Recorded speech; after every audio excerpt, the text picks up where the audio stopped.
こんにちは。すぐ使えるスポーツコーチングテクニックの時間です。カツオです。よろしくお願いします。はい、今日もやっていきましょう。今日のテーマはこちら。井上正幸さんからコーチングを学ぼうということで、前回発問の回でもすごくお世話になりました。これまでになかったラグビー戦術の教科書の著者である井上正幸さん。彼の回なんですが、この動画ではよく出てくる名前なんですが、どういう人かというと、もともとラグビープレイヤーだったんですね。ただその時にすごく有名だった。例えば日本代表だったとか、社会人でめちゃくちゃ活躍したとか、そういった選手じゃなくて、現役生活を終えた後にラグビーの戦術をめちゃくちゃ勉強して、こういう本を出すまでに至ったと。そういう人です。じゃあなんでその人の特集をしなきゃいけないかというと、こちら。井上さんのとの出会いなくして今の自分はないという。僕ですね。僕は彼と出会ってなければこんなにコーチングにドハマりすることはなかったと。だからこの機会にちょっとお話をさせていただきたいなと思いました。さあ、僕と井上さんとの出会いなんですが、僕がですね、このゲインというゲームね、これずっと置いてあるこのゲームね、このゲーム僕が作ってるんですよ。僕が考えて開発して僕が作って自分で売ってるんですけど、これをね作った時に、これラグビーのゲームなんですけど、これどうにかしてみんなに知ってほしいなって思うじゃないですか。してツイッター解説してなんかいろんな人にフォローとかしてるうちに、なんかちょっとフォロワー数の多い人に、これ僕ラグビーのゲーム作ったんですけど、もしよかったらやってもらえません？あげますんでみたいな DM を何人か送ったんですよ。でその中の一人が井上さんで、井上さんはじゃあくださいよ、やってみますって言って、でちゃんと答えてくれたんですね。でそのケースで結構何件かあるんですよ。けど井上さんだけめちゃくちゃちゃんとレビューしてくれたんですよ。息子さんとのこのやってる動画でこれめちゃくちゃ面白いっすみたいなの書いてくれて、でおかげでそれで何個か売れたりするんですけど、そういった関係から始まったんですね。でなんかそれからもちょいちょいなんかラグビーのことで連絡はしてたんですけど、言うてもね、そんなに連絡は取り合ってない。でもその後に今度僕がラグビーの動画を作り始めたんですよ。にやかファンのためのラグビー観戦講座って今このチャンネルにある動画なんですけど、あれを今度作り始めて、でこうなんかちょこちょこやってるうちに、今度は井上さんと林大成選手っていう2人がなんかタックルの動画っていうの、一つのスキルの動画を自分らで上げてたんですよ。でそれ見て、うわこれすげえと、その理論自体が聞いたことない、こんな理論と思って、でこれなんかもうちょっと自分なりに解釈できんかなって言って井上さんに了承を得ながら、いわゆる監修してもらいながら僕なりのこのイラストとか使ってその動画を作ってた。でもう一個次またあったんですね、そういうのが。でそれをまた作りたいって話になったんだけど、その動画に関してはそれまではずっと僕家でずっとスマホでやってたんですけど、その次の動画に関してはなんか自分で一回体を動かしてみんや説明できみたいなあるじゃないですか、そういうので。なんか相手がいるんですよ、どうしても。でこれどうしようかなと思った時に、久々に僕自分の母校のラグビー部に行くようになったんですね。でそこでこうやってその選手と戯れながら、なるほどこうやって説明しようって言うんですけど、せっかく言ってるんだからもう当然教えますよね、 OB として。で選手たちをいくつか教えてるんですけど、その時にねふーっとね頭の中に言葉が一つ降りてきて、そもそも俺って教えるのうまいんかっていう、なんかふーっと降りてくるんですよ。で俺教えるのうまいんかなとで考えた時に、いや下手ではないかな、下手だとはないの、言葉も喋れるし下手じゃないと思うんだけどな、けどうまいって言われりゃちょっとどうかなみたいな。で結局うまいも下手もどこがうまくてどこが下手かも分かんないんですよ。でいくら考えても分かんなくて、あれこれ逆に今度はなんで分からないんだろうっていう疑問になってきて、うまいか下手かってなんで分からないんだろう、でもこれもしかしたらコーチングってやつなんじゃねみたいな、そんな感じで、なんか世に聞くコーチングというものがもし勉強して分かったら、自分がうまいか下手か、もしくは自分がうまくなるんじゃないかなっていうのがなんとなく思ったんですね。でなんとなく思ってちょっと勉強しようと思ってちょっとずつ動画とか本とか読み始めた時に、さっき言った井上正幸さんのこの一緒にやってた林大成選手っていうのが動画のSNS かなの中で、井上さんのコーチングバリうまいみたいなことで書いてたんですね。でなるほどと、この人うまいんだと、じゃあちょっと見てみようと思って井上さんとアポ取って、わざわざ僕神戸に井上さんに会うためだけに行ったんですよ。で行って井上さんがコーチングしてるのを横でこうやってビデオを撮って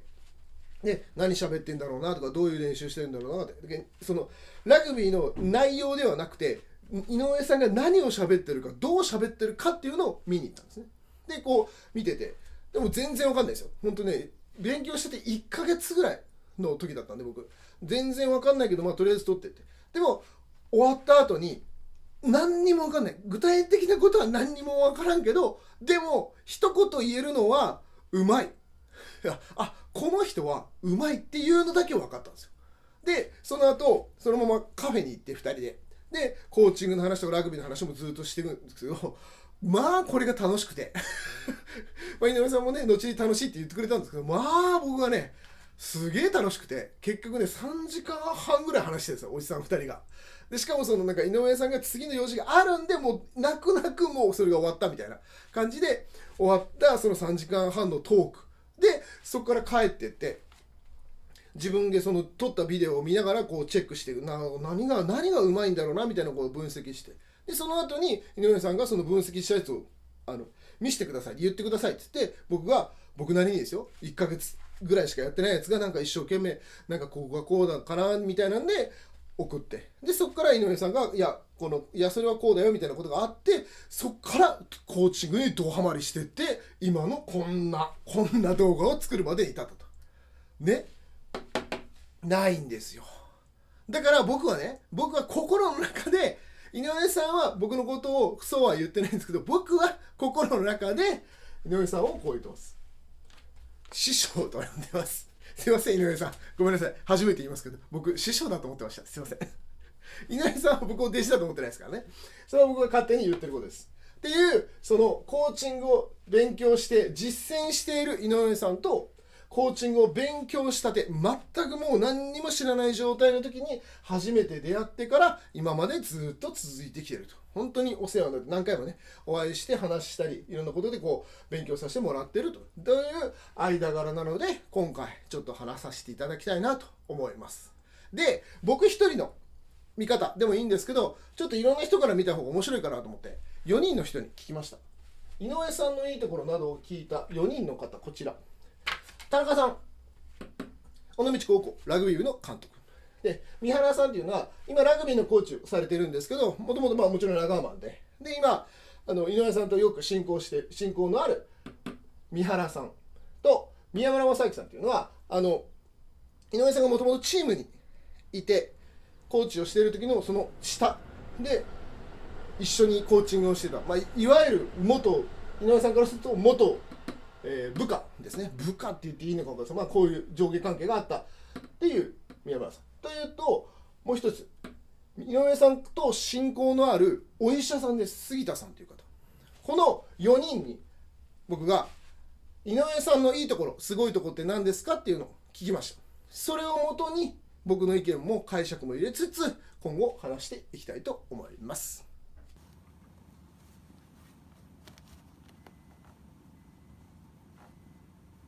はい、それでは井上さんのすごいところ1つ目、こちら。学ぶ姿勢。田中監督がこう言ってます。情報の幅に制限がないこと。高校生にしても強豪や弱小に限らず、その上のカテゴリーにしても日本や世界に問わず研究を止めていないこと。宮原さんはこう言ってます。他者からのアドバイスや思考も自身の知識として吸収しようとしています。もうね、井上さん知ってる人らはみんなわかるよくわかるってみんな同意してると思います。僕ももちろんめちゃくちゃ同意します。井上さんのねSNS 見てるだけでももうわかると思うんですけど、もうねそのラグビーの知識とか戦術とかのアップデートがすごいんですよ。勉強しとんなこの人、どんどんこう吸収して、まさにね吸収してるなっていうのがすごいよくわかります。でそれはもちろんのことなんですけど、さらにですねそのコーチングに関してもどんどん勉強してるんです。例えば心理学のセミナーを受けたとか、でこの前の動画じゃないけど久保健さんといわゆる先生教師と対談してみるとか、でそれでなんかこうどんどん吸収してるっていうのがすっごいよくわかるんですね。でこの時もねよく考えてください。ここでねこのコーチングを実践して勉強して、ね、ちゃんと実践でやってる人と勉強したてのやつで、こいつからもちゃんと吸収してるわけですよ。ね、僕のコーチングどうでしたっていうのを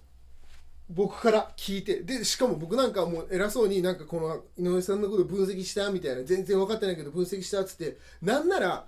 こうダメ出しもしてるわけですよ。なんかここら辺井上さん良くなかったみたいなことを僕ちゃんと書いて、でちゃんと送ってるわけですね。そしたらそれもしっかり受け止めて吸収して、でなんかでも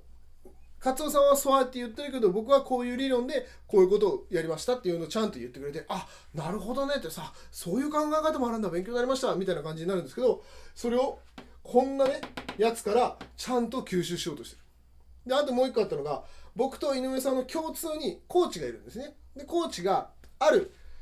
コーチングしてる時に僕たまたまその人を見に行って、でその2週間後にまた同じ人を僕が見た、そういう機会があって、でそのねここたった2週間ぐらいの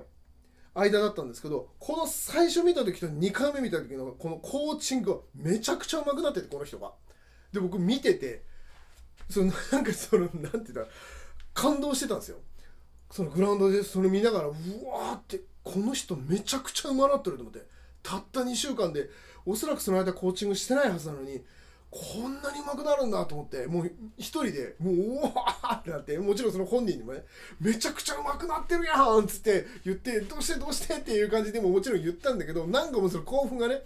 もう抑えきれんくて、もう誰かに言いたいんですよ。このコーチ、あの人がコーチング上手かったこと誰か伝えたいっつって、もう親に言ってもしょうがないしと思ったら、そうだ井上さんがいたと思って井上さんに LINE して、あの人この2週間でめちゃくちゃ上手くなってますよって言って LINE したんですね。そしたらそう来るだろうなと思ったんですけど、井上さんはどういうとこっていうのが返事が来て、そうなんですねっつって、なんか僕が箇条書きにして、なんかこういうとこですって、この人こういうところからもねこう他者からのアドバイス、他者からの思考をしっかり吸収しようとしとんなと思いながら、こうだと思いますっつって、なるほどねみたいな感じで、いやーっつって、いやね本当一言で言うと貪欲です。本当になんか自分の成長に対してはすごい貪欲な人だなっていうのは印象あります。だから僕もねこの動画でちょいちょい言うんですけど、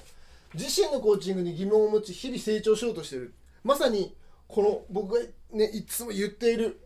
自己満足になっちゃダメですよと。コーチングっていうのはやっぱり選手と向き合って自分と向き合ってずっと成長していくもんですよって、僕も何回も言ってるんですけど、それは本当に井上さんの姿を見ながら、まだまだだなとね、いろんなところでどんどん吸収しているあの姿を見てると、やっぱりまだまだ自分を勉強しなきゃいけないなと思いますし、見習わなきゃいけないなと思います。だからやっぱり学ぶ姿勢すごいと思いますね。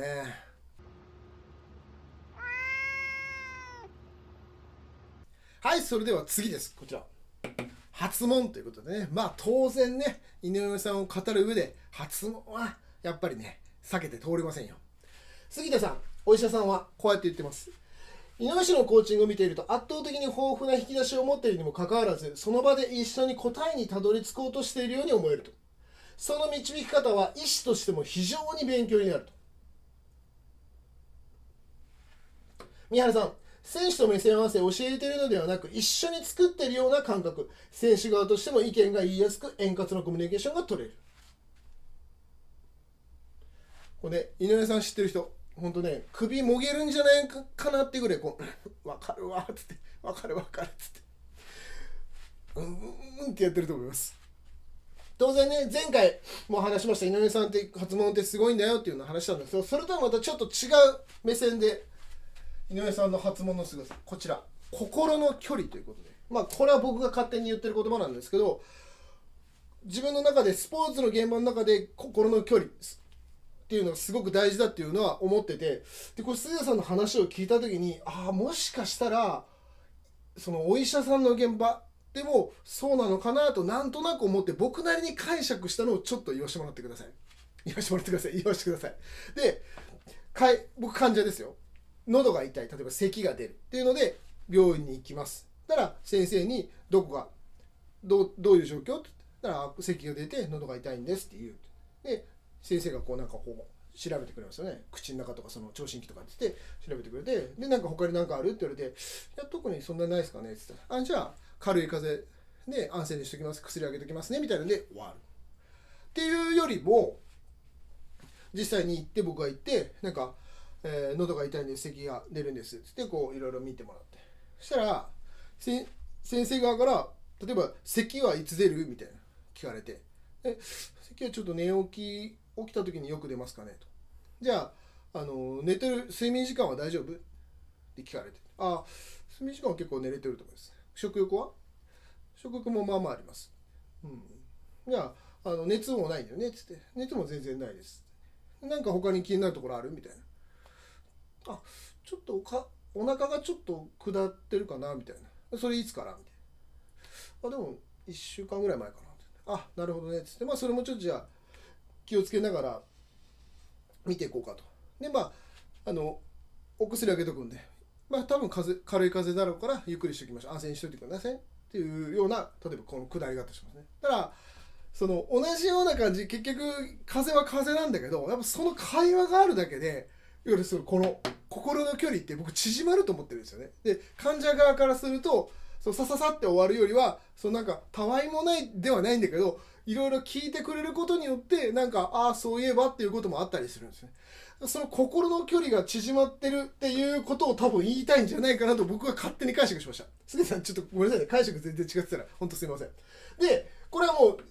医者の現場っていうので僕は分かんないんだけど、スポーツの現場においては僕もはっきり分かってます。井上さんみたいにスポットコーチと言われるね、チームに井上さんがボーンっていくじゃないですか。でそれ2時間とか1日教えるという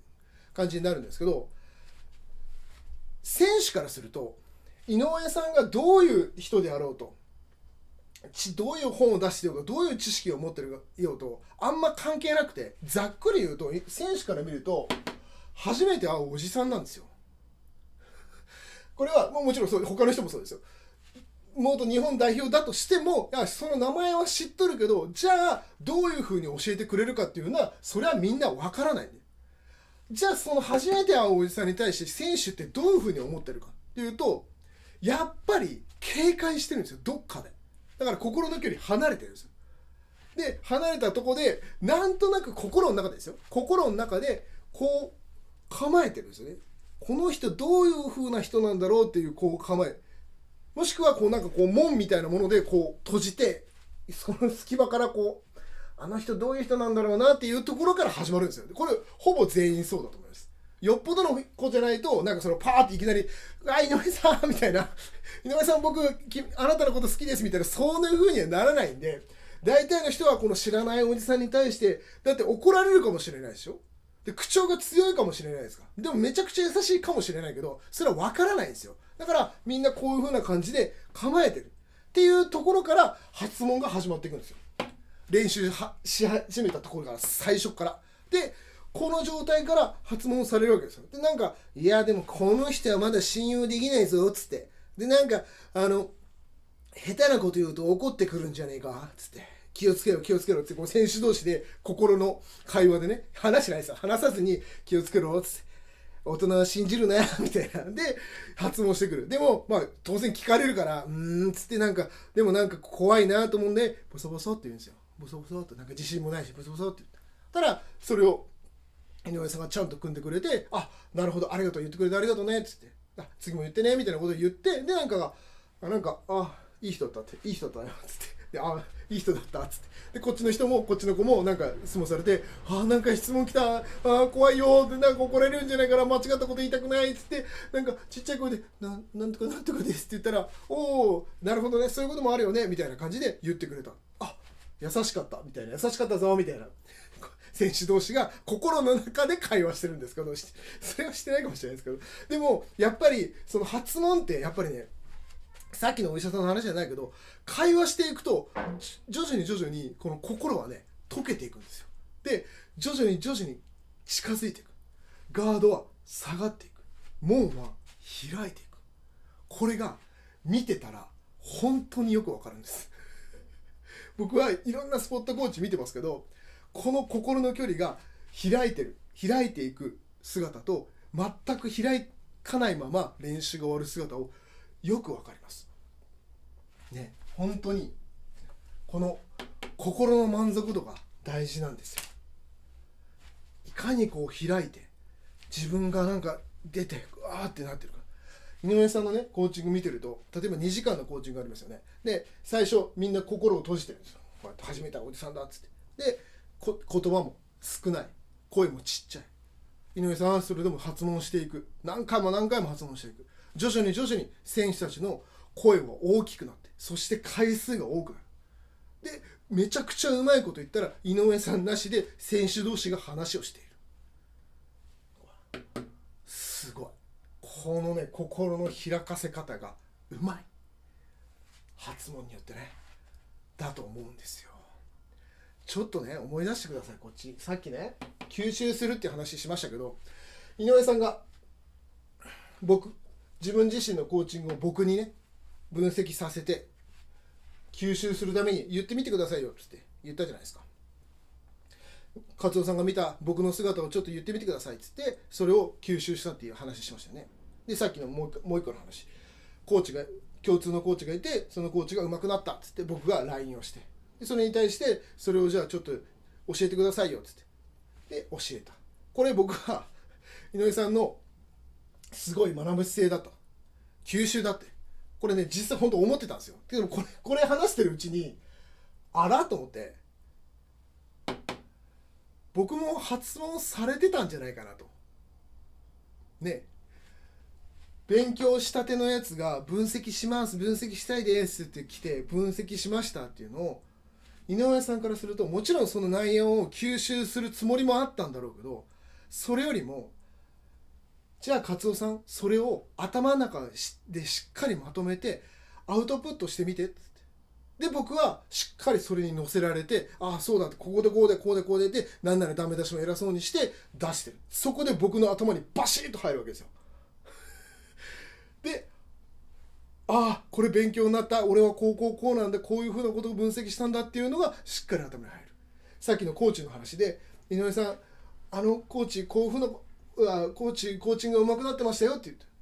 でそれを内容をしっかり言ってみろっていう発問されてるんです。で僕はなんかね吸収しようとしてるんだよねって言いながら、じゃあそのコーチがいいところどういうところかで、それを LINE に言わなきゃいけないのでうまくまとめますよね。小さにコンパクトにまとめる。僕完璧に思考がうまくいってるわけですよ。でそれでしっかりこうやってて、で井上さんこうでした、僕は吸収しようとしてるんですよねってあげたようなプレゼントが僕の中でしっかりと頭に残ってる。しっかり発問されてたんです。どうですか皆さん、最初の頃からずっと僕井上さんの手の上で転がってるこの感じこんな気持ちよく転がることあります皆さん、大人になって。いやねめちゃくちゃありがたいです。それはねこんな風に言いますよずっと僕はこの最初の頃から発問されてケタケタこうやって井上さんそれ吸収してるんだって言いながら自分でしっかりと勉強させてもらってるというね、井上さんがねそれを本当にそうやってやったかどうかも分かんないですけど、僕は今になってこの時から僕はずっと発問されて自分の中でしっかりアウトプットさせてもらって、僕自身が成長していったなっていうのが今になって分かりました。だからやっぱりこの心の距離っていうのがすごく大事なんです。それを井上さんはどんどん近づけていくっていうか、皆さん僕なりの見解ですけど井上さんの発問の凄さ、こういうことがあります。